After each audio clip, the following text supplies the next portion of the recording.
Sylvia was our grown-up friend.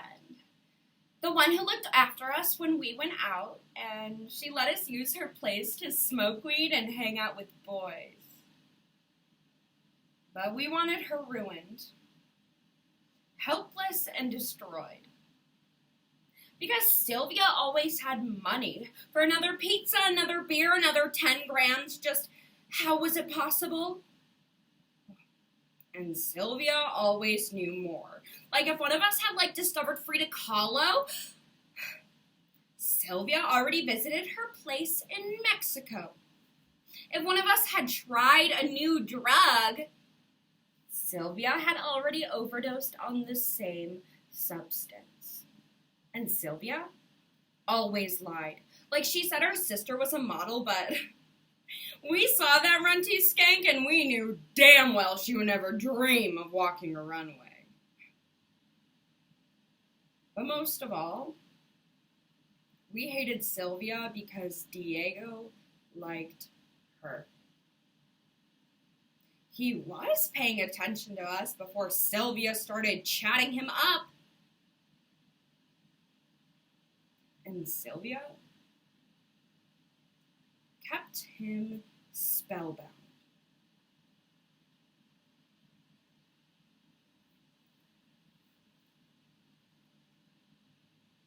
Following the sexual revolution, women have been viewing their virginities less as sacred and a gift, but more as an obstacle to their own personal freedom.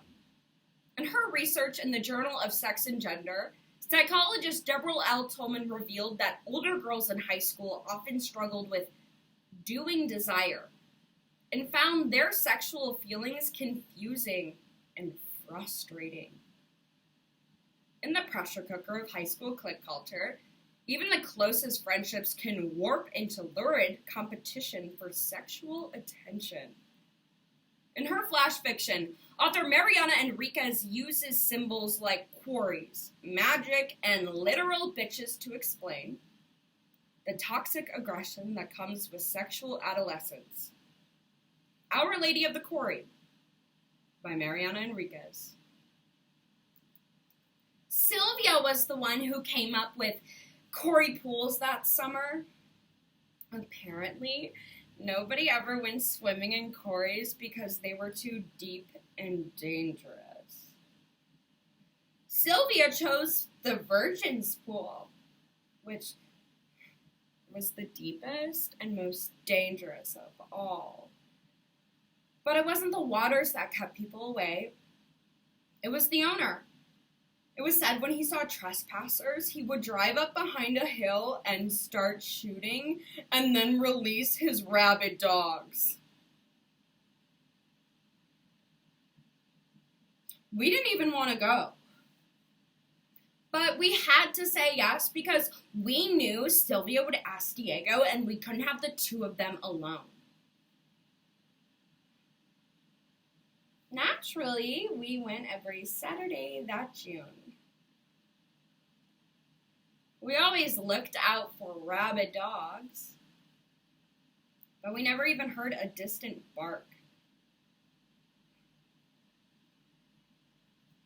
We wanted Diego to choose us.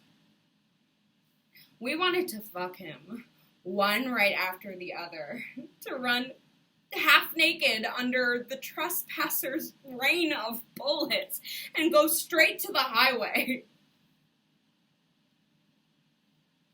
Of all of us, Natalia was the most obsessed. When she got something into her head, she hardly backed down. One time her mom grounded of her, so she took 20 of her pills.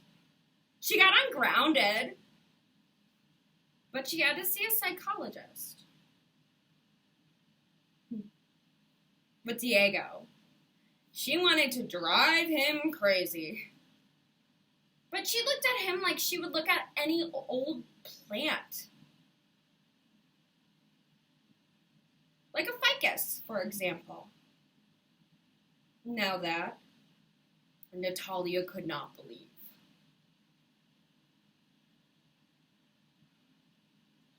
A cold knife had been sliced through our spines when we found out, that Sylvia and Diego were dating. No doubt they smoked weed from her pot plant and had sex in her bed. He didn't stare at our bodies anymore. Our long legs and firm asses, no. He preferred that flat-ass skank.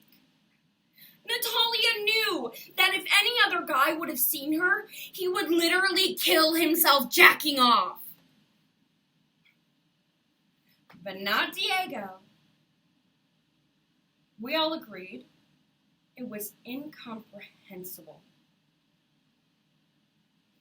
How about Sil and I swim over to the other side while you girls walk around the quarry? I want to see the Virgin's Grotto up close. You in? Yeah, sure. Whatever. We were more concerned about Diego calling her Sil, so we started to walk. But getting around the quarry wasn't easy. It was huge. And just as we were making our last 50 steps, Diego and Sylvia had already made it to the other end. They stared at us closely, and then jumped back in the water, swimming away to the other side as fast as they could. Bye, girls, Sylvia said. We looked at Natalia. She was so filled with rage that tears wouldn't even fall from her eyes. We told her, hey, it was no big deal, that we should just go back. But she said no. That she needed to ask the Virgin for a favor and tell it something. But Natalia was saying this weird shit all the time, so we just went along with it.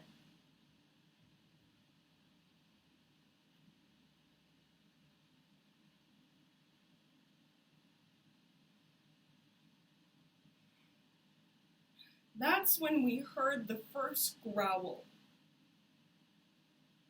At first, Diego said, oh, it's just a horse. No sooner than that was a giant dog about 5 feet away from Sylvia. That's when Natalia said, you're an arrogant asshole, you're a flat-ass skank, and those are my dogs.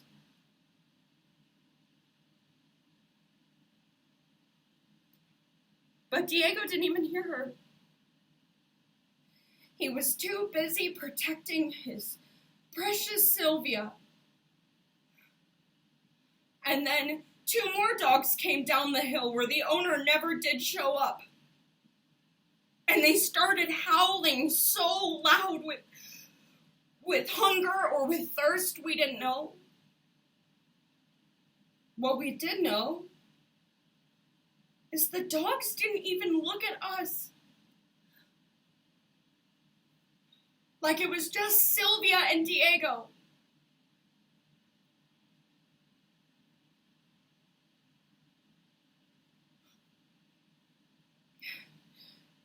Natalia took us by the hand.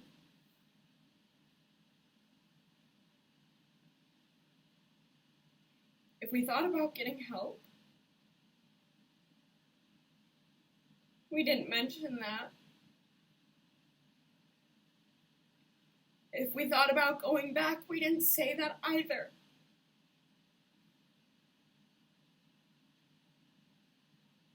We just secretly prayed that no one else would hear Sylvia and Diego's screams.